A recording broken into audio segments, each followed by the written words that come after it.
June 19, 1944, 11:23 a.m., Philippine Sea, 15 miles west of Saipan. Admiral Raymond Spruance stands on the flag bridge of the USS Indianapolis, watching his radar operators track 300 incoming Japanese aircraft. The largest carrier battle in history is about to begin. His fleet, 15 carriers, 7 battleships, 956 aircraft, stretches across 70 miles of Pacific Ocean. In 6 hours, the Japanese will lose 3 carriers and 600 aircraft in what history will call the Great Marianas Turkey Shoot. But Spruance doesn't know that yet. Right now, he's thinking about submarines. 6,000 feet below the Indianapolis, the Japanese submarine I-58 is stalking him. Lieutenant Commander Hashimoto has been following the American flagship for 40 minutes, waiting for the perfect firing solution. Spruance's intelligence officers warned him this morning. Japanese submarines are operating in the area. Standard doctrine says the flagship should maneuver aggressively, change course every 8 minutes, make targeting impossible. Spruance refuses. If he maneuvers, he loses communication with his task force commanders. If he loses communication, he loses control of the battle. So the Indianapolis holds course and speed,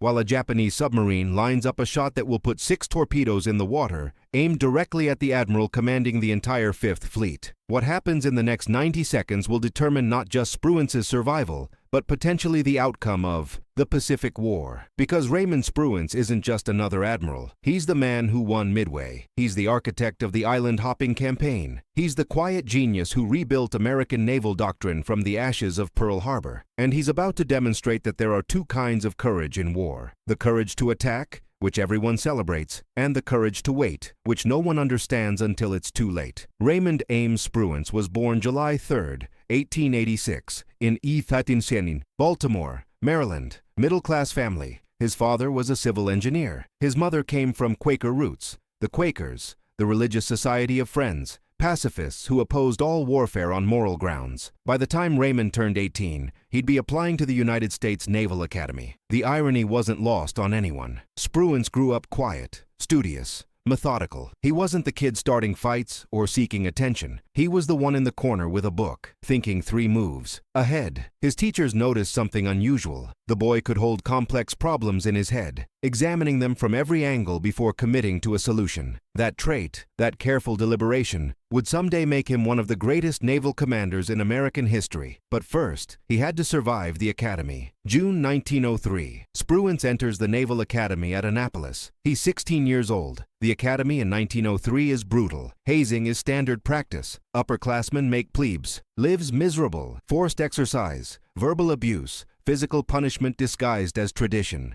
Spruance endures it without complaint. He's not interested in fighting the system. He's interested in mastering it. 4 years later, he graduates 25th in a class of 209. Not top of his class, but respectable. More importantly, his instructors note his aptitude for mathematics, navigation, and tactical analysis, the kinds of skills that matter in naval warfare. September 13, 1906. Ensign Spruance reports to his first ship, the battleship USS Iowa. The Iowa is a pre-dreadnought battleship. 11,410 tons, 4 12-inch guns, top speed 16 knots. Within 5 years, she'll be obsolete. The British HMS Dreadnought, launched in 1906, revolutionizes battleship design. All big gun armament, turbine engines, fire control systems that allow accurate shooting at ranges exceeding 10 miles. Suddenly, every battleship in the world is outdated. The Americans scramble to build their own dreadnoughts. Spruance watches the transformation of naval warfare from the deck of the Iowa. He understands something his contemporaries don't. The Navy isn't about ships. It's about information, coordination, timing. The fleet that can process information faster and coordinate actions better will win battles before the first shot is fired. Spruance spends the next 20 years moving through assignments, battleships, destroyers, shore duty, staff positions. He's never flashy, never the officer getting mentioned in dispatches or recommended for medals.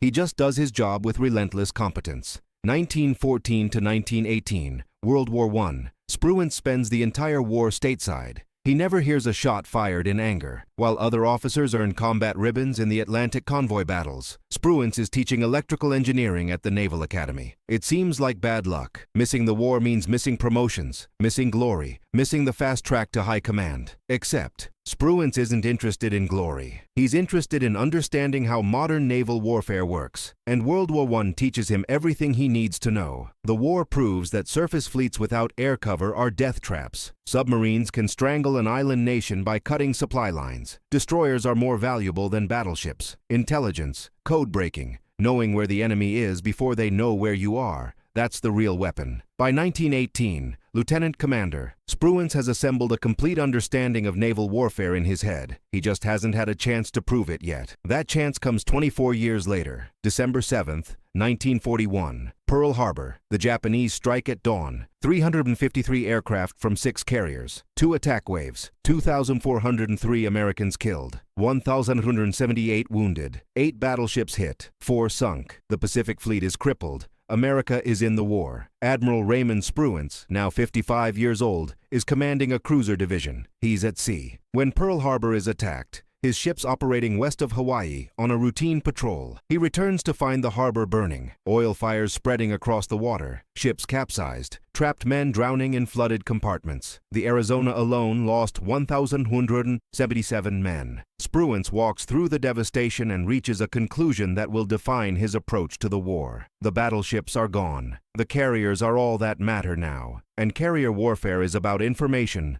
timing, and nerve. May 27, 1942. Vice Admiral William Halsey is hospitalized with dermatitis. The skin condition is so severe he can't function. He's supposed to command a carrier task force in a crucial operation. Intelligence has broken Japanese naval codes. The Americans know Japan is planning a major offensive against Midway Island, a tiny atoll 1,300 miles northwest of Hawaii. If Midway falls, Hawaii is next. Admiral Nimitz, Commander-in-Chief Pacific Fleet, needs someone to take Halsey's place. He chooses Raymond Spruance. It's an unconventional pick. Spruance has never commanded carriers. He's a cruiser admiral. Carrier aviation is a specialized field. Most carrier admirals are former aviators themselves. They understand the aircraft, the tactics, the capabilities. Spruance isn't a pilot. He's never even been enthusiastic about naval aviation. But Nimitz sees something in Spruance that matters more than technical expertise. Judgment. The ability to make the right decision. Under impossible pressure. June 4, 1942. The Battle of Midway. Spruance commands Task Force 16. 2 carriers, Enterprise and Hornet. 158 aircraft total. The Japanese have 4 carriers, 248 aircraft, plus battleships, cruisers, and destroyers. They're sailing for Midway expecting an easy victory. They don't know the Americans are waiting. At 7 a.m.,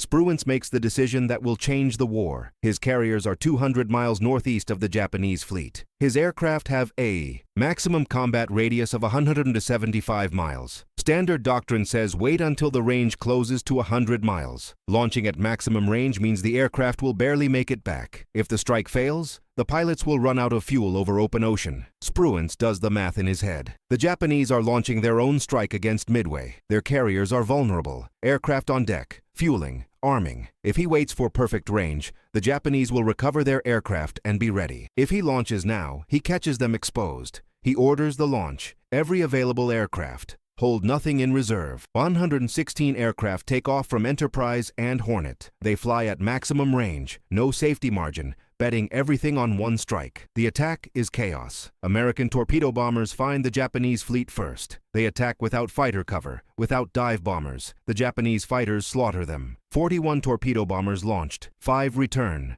Not one torpedo hits. The Japanese think they've won. Then the dive bombers arrive. The Japanese carriers, Akagi, Kaga, Soryu, are still recovering aircraft. Planes on deck, fuel lines open, ordnance sitting in the open. The American SBD Dauntless dive bombers roll into their attacks. 60-degree dives, release at 1,500 feet. 3 Japanese carriers hit in 5 minutes. All 3 will sink. The 4th carrier, Hiryu, launches a counterattack. Her aircraft find the Yorktown and cripple her. But American aircraft from Enterprise hunt down Hiryu and destroy her that afternoon. By sunset, Japan has lost 4 carriers, 248 aircraft, 3,057 men. The Americans lose 1 carrier, 145 aircraft, 307 men. The tide of the Pacific War turns in 6 hours. Spruance's decision to launch at maximum range, risking everything on one strike, is the reason. The Navy Department takes notice. This quiet cruiser admiral just won the most important naval battle since Trafalgar. They promote him to Rear Admiral and give him the Distinguished Service Medal. But more importantly, Admiral Nimitz gives him the Fifth Fleet, the largest naval force ever assembled. 15 carriers, 7 battleships, 11 cruisers, 58 destroyers, 956 aircraft, over 100,000 men. Spruance's job is simple: destroy the Japanese Navy, capture the Mariana Islands, and open the path to Japan. Everything depends on keeping Spruance alive. Which brings us back to June 19,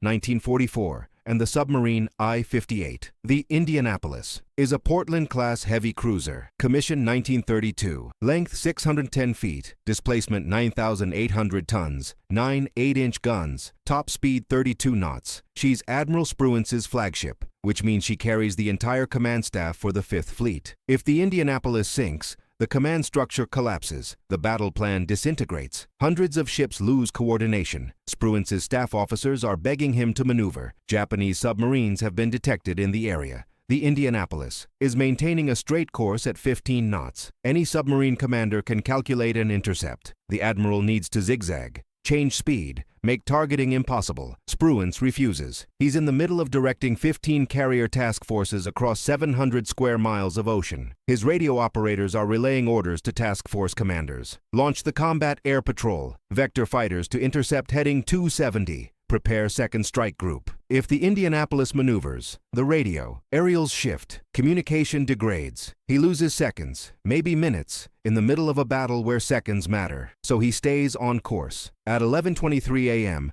Lieutenant Commander Hashimoto fires 6 Type 95 torpedoes from I-58, range 2,000 yards. The Type 95 is oxygen-fueled, leaves no wake, speed 49 knots. Warhead 893 pounds of explosive. Each torpedo is 29 feet long, weighs 6,173 pounds. 6 of them are now running toward the Indianapolis. The cruiser's sonar operators detect the launch. Torpedoes in the water. Bearing 045, range 1,800 yards. The officer of the deck looks at Admiral Spruance. Orders, sir? Spruance looks at his watch. He looks at the radar plot showing 300 Japanese aircraft approaching his fleet. He looks at the radio operators still sending his tactical orders. He makes a calculation that will define his entire philosophy of command. If he orders emergency maneuvers now, hard turn, full speed, the Indianapolis might evade. Might. The torpedoes are closing at 49 knots. The cruiser's maximum speed is 32 knots. The physics are marginal. But if he maneuvers now, he loses tactical control during the most critical phase of the battle. His task force commanders won't receive their orders. Fighter direction will collapse. The Japanese aircraft will break through the Combat Air Patrol and reach his carriers. He's betting 900 men on the Indianapolis against 100,000 men in the fleet. The math is brutal, but clear. Spruance says 4 words: maintain course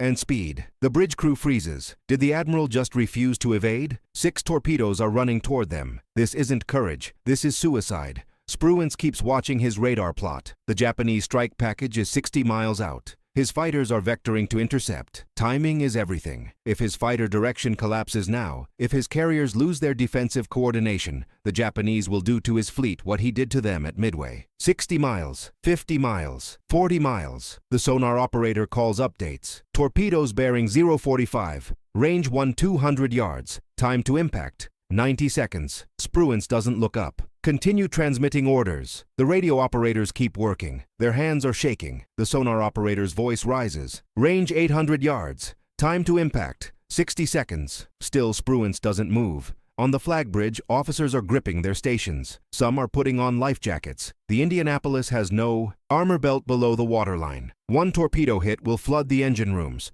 2 hits will break her back. 6 hits will send her to the bottom in minutes. Range 400 yards. Time to impact, 30 seconds. The radar plot shows the Japanese strike package hitting the American fighter screen. F-6F Hellcats are engaging. The radio crackles with combat reports. Splash 1, Splash 2, breaking up formation. They're scattering. Spruance watches the plot. His defensive plan is working. The Japanese attack is disintegrating before reaching the carriers. Range 200 yards. Time to impact, 15 seconds. Officers on the bridge close their eyes. Then nothing happens. No explosion, no impact, no water columns. The Indianapolis keeps sailing. The sonar operator stares at his screen in confusion. Torpedoes past astern, sir. All 6 missed. The bridge erupts in chaos. Cheering, shouting, officers embracing. Someone slaps the admiral on the back. Spruance doesn't react. He's still watching the radar plot. The Japanese strike is completely broken. His fighters are chasing scattered bombers back toward their carriers. The defensive coordination held. His orders got through. The battle is won. Later,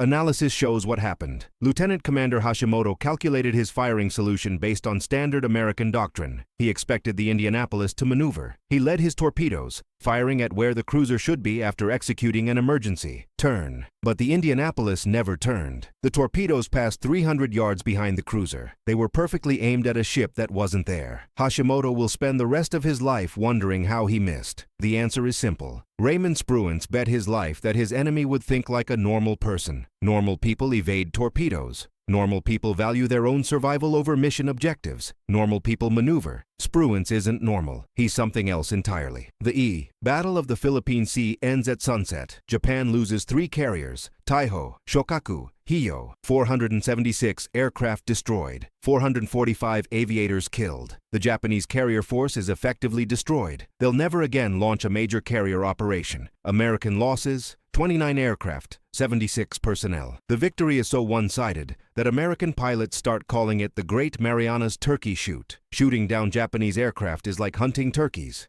Easy, almost unfair. Admiral Spruance returns to his quarters that night and writes one line in his diary. Today was a good day. That's it. No mention of the torpedoes. No reflection on almost dying. Just clinical analysis of the battle's outcome. His staff officers can't stop talking about it. The admiral just refused to evade 6 torpedoes. He stood there and watched them come. That's not courage. That's something beyond courage. But Spruance doesn't see it that way. He made a calculated decision based on probability and priorities. The chance of the torpedoes hitting versus the cost of losing tactical control during the critical phase of the battle. The math favored staying on course. Emotion doesn't enter the equation. This is why Spruance will never be as famous as Halsey. Bull Halsey is everything the American public wants in a naval commander. Aggressive, quotable, photogenic. He promises to ride the Emperor's horse through Tokyo. The press loves him. When Halsey wins battles, it's because of his daring and audacity. When he loses battles, like when he sails into 2 typhoons and loses destroyers and aircraft, the Navy quietly reassigns him and hopes nobody notices. Spruance is the opposite. He doesn't give inspiring speeches. He doesn't make bold predictions. He just wins. Midway,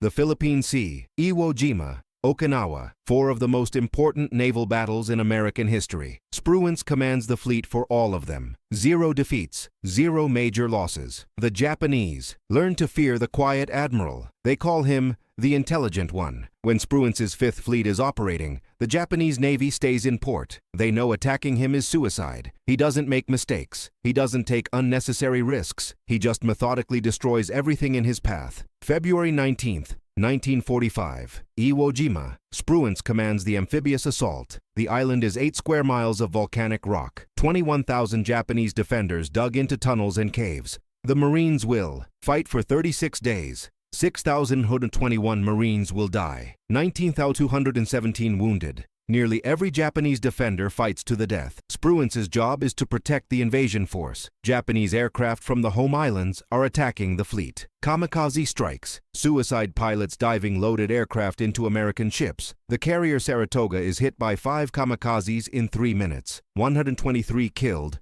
192 wounded. The escort carrier Bismarck C is sunk. 318 dead. The kamikazes are terrifying not because they're effective, but because they're proof that Japan will never surrender. Spruance watches the kamikaze attacks from the bridge of the Indianapolis. He's calm, almost serene. His staff officers are flinching every time a Japanese aircraft appears. Spruance just keeps issuing tactical orders. Vector fighters here. Move that destroyer there. Launch another combat air patrol. He's playing 3-dimensional chess while under attack. The Indianapolis herself gets targeted. A kamikaze comes in. Low, hugging the water. The cruiser's anti-aircraft guns open fire. 40mm Bofors, 20mm Oerlikon, 50 caliber machine guns, everything shooting at once. The noise is apocalyptic. Tracers fill the sky. The kamikaze takes hits, keeps coming. At 500 yards, the pilot's canopy explodes. He's hit. The aircraft wavers, drops, hits the water 200 yards from the ship.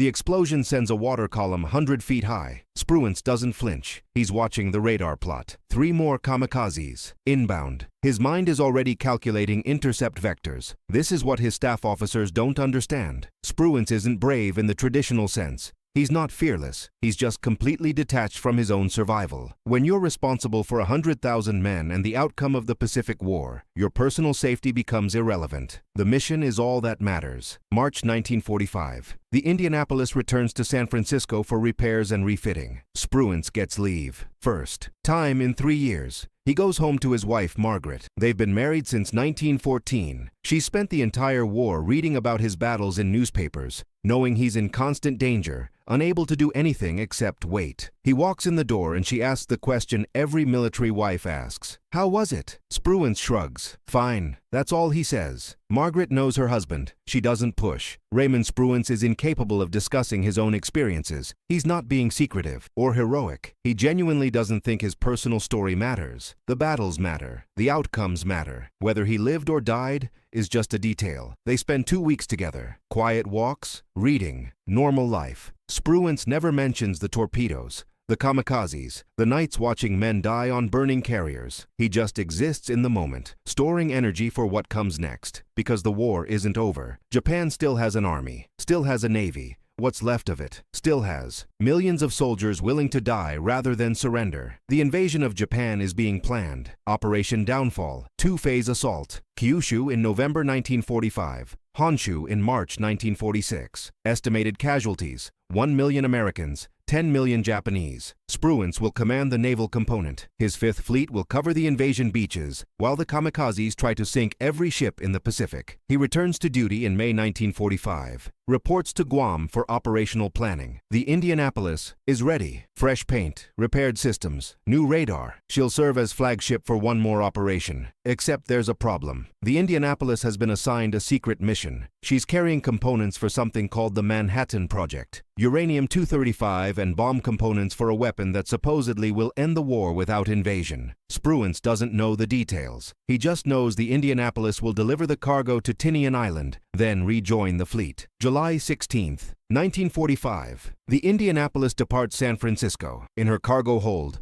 Little Boy is being transported to the Pacific, the atomic bomb that will destroy Hiroshima. The Indianapolis makes the fastest trans-Pacific crossing ever recorded. She delivers her cargo to Tinian on July 26th, then receives orders to join the fleet at Leyte Gulf. What happens next has nothing to do with Spruance, but it will haunt him for the rest of his life. July 30th, 1945, 12:15 a.m. The Indianapolis is torpedoed by Japanese submarine I-58, the same submarine that missed Spruance 13 months earlier. This time, Lieutenant Commander Hashimoto doesn't miss. 2 Type 95 torpedoes hit the starboard side. The first torpedo hits forward. The second hits below the bridge. The Indianapolis sinks in 12 minutes. Of 1,196 crew members, approximately 900 make it into the water alive. The survivors float in the Philippine Sea for 4 days. No lifeboats, no rafts, just life jackets and debris. The sharks come. Oceanic whitetips, tigers, bulls. They attack continuously. Men dying of thirst drink seawater and go insane. Men dying of exhaustion drown. Men dying of shark wounds bleed out. 4 days later, 316 survivors are rescued. 880 men dead. The worst single loss of life at sea in United States Navy history. Spruance hears the news in Guam. The Indianapolis is gone. His flagship,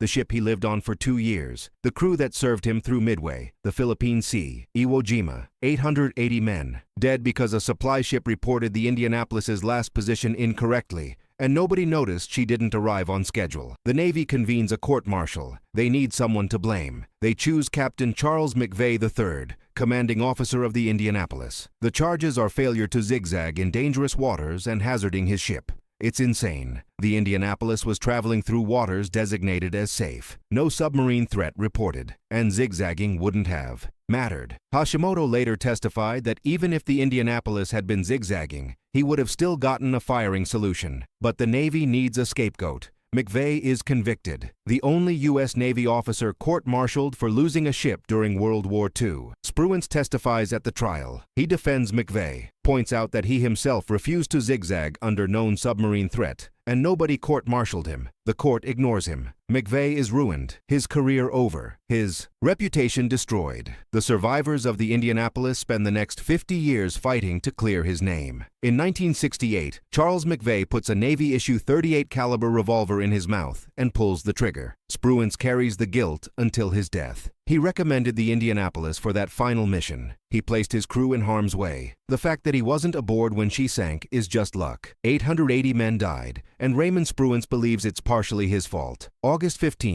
1945. Japan surrenders. The atomic bombs at Hiroshima and Nagasaki, plus the Soviet invasion of Manchuria, finally break the Japanese will to fight. Operation Downfall is cancelled. The invasion that would have killed millions never happens. Spruance's war is over. He's 59 years old. He's been in uniform for 42 years. He's commanded the most powerful naval force in history. He's won every battle he's fought, and he's done. The Navy offers him promotions, assignments, political appointments. Spruance declines everything. He wants to retire quietly, return to California, live with Margaret, be a civilian again. But the Navy won't let him go. February 1946. He's appointed Commander-in-Chief Pacific Fleet, the same position Nimitz held during the war. Spruance accepts reluctantly. He serves for 2 years, overseeing the post-war transition, demobilizing ships, bringing sailors home, managing the occupation of Japan. It's bureaucratic work, unglamorous, necessary. Spruance approaches it with the same methodical competence he applied to everything else. March 1948. Spruance retires with the rank of Admiral, 4 stars. The Navy throws a ceremony. They give speeches about his brilliance, his courage, his victories. Spruance sits through it looking uncomfortable. When they ask him for remarks, he stands and says, "I did my job. Thank you." That's it. He sits back down. The years after retirement are quiet. Spruance becomes president of the Naval War College. He teaches strategy to the next generation of naval officers. He's not a natural teacher. He's too internal, too analytical. His lectures are dense with mathematics and probability theory. But the smart students understand. Admiral Spruance is teaching them something more valuable than tactics. He's teaching them how to think, how to separate emotion from decision-making, how to calculate risk versus reward, how to accept that command means accepting responsibility for thousands of lives and making decisions that will kill some of them. 1952, he retires from the Naval War College, moves to Pebble Beach, California, buys a small house overlooking the ocean,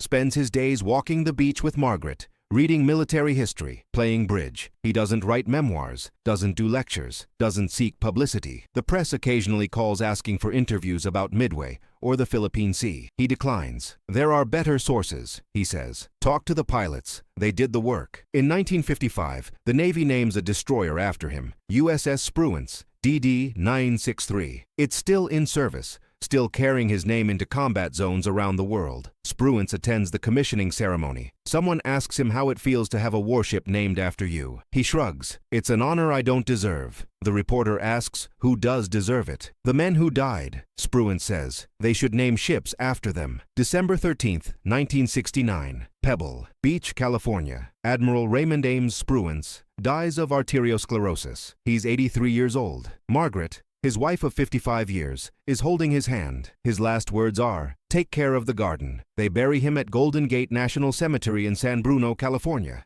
Military honors, flag-draped coffin, 3-volley salute, taps played by a Navy bugler. The headstone lists his rank and his dates. Nothing about Midway, nothing about the Philippine Sea, nothing about the 4 years he commanded the most powerful fleet ever assembled. At the time of his death, most Americans have never heard of him. They know Halsey, Nimitz, MacArthur, the famous names, the quotable leaders. Spruance is a footnote, the quiet admiral who won battles without making headlines. Here's what most people miss about the story of Raymond Spruance and the torpedoes that nearly killed him. The popular narrative of military courage focuses on action, the pilot who attacks impossible odds, the soldier who storms the machine gun nest, the general who leads from the front. These are the stories we celebrate, the aggressive, the bold, the fearless. But there's another kind of courage, the courage to do nothing, the courage to stand still while 6 torpedoes race toward you, the courage to prioritize mission over survival. That's what Spruance demonstrated on June 19, 1944. He had every justification to evade, every regulation supported maneuvering, every instinct screamed at him to move. But he calculated that maneuvering would cost him tactical control. His fleet might suffer because he chose personal safety. So he stayed on course, not because he was fearless, because he was doing the math. Here's the uncomfortable truth about command. Real leadership isn't about inspiring speeches or bold gestures. It's about making decisions that will get people killed and living with those decisions afterward. Spruance understood this better than almost any commander in American history. At Midway, he launched aircraft at maximum range, knowing some pilots wouldn't make it back. They didn't. They ditched in the ocean and drowned. But the strike succeeded, and Japan lost 4 carriers. At the Philippine Sea, he refused to evade torpedoes because maintaining tactical control mattered more than his personal survival. The torpedoes missed, but if they hadn't, 900 men would have died on the Indianapolis, and Spruance would have considered that an acceptable cost. After the war, when people asked him about his command philosophy, Spruance said something that most people found disturbing. In war, you're spending lives. The question is whether you're spending them wisely. That's not the kind of quote that gets repeated in history books. It's too cold, too calculating. Americans prefer their war heroes to talk about honor and courage and sacrifice. But Spruance wasn't interested in what sounded good. He was interested in what was true. And the truth is that command means accepting that people will die because of your decisions. The only question is whether their deaths achieve something worth dying for. The Indianapolis haunted him precisely because those deaths achieved nothing. 880 men died in a naval disaster after the fighting was over. They didn't die winning a battle. They died because of bureaucratic failure and bad luck. Spruance couldn't accept that. He spent the last 24 years of his life wondering if there was something he could have done differently. Maybe if he'd insisted on an escort. Maybe if he'd questioned the routing. Maybe if he'd been aboard, he could have done something. The survivors of the Indianapolis never blamed him. They knew the court-martial of Captain McVeigh was unjust. They knew the Navy was covering for institutional failures. But Spruance blamed himself anyway, because that's what real leadership looks like. Taking responsibility for outcomes even when they're beyond your control. There's a quote often attributed to Admiral Nimitz about Spruance. He was the most intelligent man I ever knew, and the most humble. The two traits are connected. Intelligent people understand how much they don't know. They understand how easily decisions can go wrong. They understand that success often depends on factors beyond anyone's control. That awareness breeds humility. Spruance never claimed credit for his victories. He always pointed to his staff, his captains, his pilots, the men who executed the plans. But he took full responsibility for every failure, every loss, every death. Here's what the story of Raymond Spruance and the torpedoes tells us about leadership. There are 2 kinds of courage in war. The first kind is easy to recognize. It's visible, dramatic, inspiring. The soldier charging the enemy, the pilot attacking impossible odds, the commander leading from the front. We build monuments to this kind of courage. We write books and make movies celebrating it. But there's a second kind of courage that nobody talks about. The courage to stand still. The courage to do nothing when action would feel better. The courage to accept risk to yourself in order to minimize risk to your mission. On June 19, 1944, Raymond Spruance had a gun pointed at his head. Actually, he had 6 torpedoes pointed at his ship. Any rational person would have evaded. Any normal human being would have valued their own survival. But Spruance wasn't thinking about his survival. He was thinking about 100,000 men depending on his tactical decisions. He was thinking about the battle unfolding 60 miles away. He was thinking about what would happen if he lost communication with his task force for even 2 minutes. So he stood there, watched the torpedoes come, trusted the math, and the torpedoes missed. Not because he was lucky, because his enemy expected him to think like a normal person. Normal people evade. Normal people maneuver. Normal people choose survival. Raymond Spruance chose mission. That's the difference between a good commander and a great one. Good commanders win battles by being aggressive, bold, and fearless. Great commanders win wars by being careful, methodical, and ruthlessly logical. Admiral William Halsey once said about Spruance, he thinks he's smarter than everybody else. And the trouble is, he's right. It wasn't meant as a compliment. Halsey represented the old school of naval command, aggressive, instinctive, emotional, attack first, think later, win through sheer audacity. Spruance represented something new, calculated risk, probability analysis, information warfare, win through superior decision-making. History proved Spruance right. Halsey won battles and lost battles. His record was mixed. Brilliant victories followed by catastrophic mistakes. Spruance won every battle he commanded. 0 defeats, 0 major losses. The greatest winning percentage of any flag officer in United States naval history. And he did it without drama, without headlines, without the kind of quotable moments that historians love. He just quietly, methodically destroyed the Japanese Navy. When Raymond Spruance died in 1969, the obituaries were respectful but brief. The New York Times gave him 3 paragraphs. The Washington Post ran a short piece on page 12. America was focused on Vietnam, the moon landing, social upheaval. World War II was history. The men who won it were fading away. But in Japan, the obituary was front-page news. The Japanese military historians understood what America had forgotten. Raymond Spruance was the most dangerous opponent Japan ever faced. Not because he was aggressive like Halsey, but because he was careful. He never made mistakes. He never took unnecessary risks. He never let emotion cloud his judgment. Fighting Spruance was like playing chess against a grandmaster who never blunders. You might achieve temporary advantages. You might win small victories, but eventually, inevitably, he would grind you down. One perfect move at a time, until your position collapsed and there was nothing left to do but surrender. That's what happened to the Japanese Navy. They fought Halsey and sometimes won. They fought Spruance and always lost. By 1945,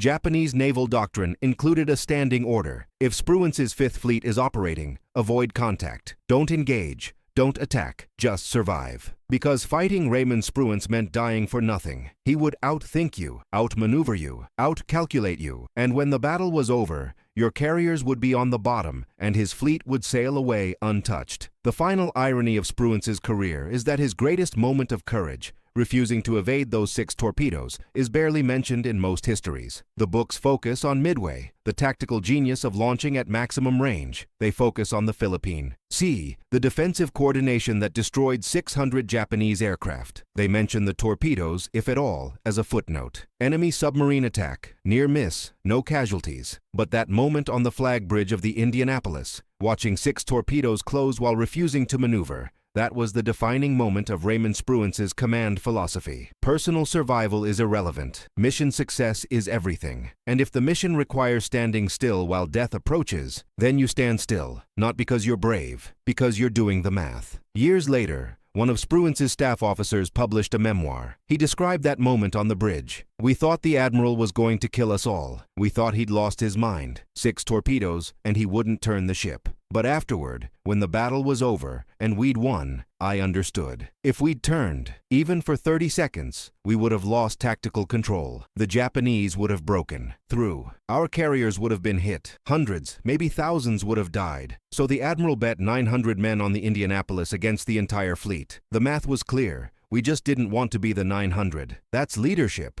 Not making people feel good, not giving inspiring speeches, making the decision that has to be made even when everyone thinks you're wrong, even when you might die for it. Raymond Spruance made that decision on June 19, 1944. He stood on the bridge of the Indianapolis and refused to flinch while 6 torpedoes raced toward him. The torpedoes missed. But that's not what matters. What matters is that he was willing to die rather than compromise the mission. That's not courage. That's something beyond courage. That's duty in its purest form.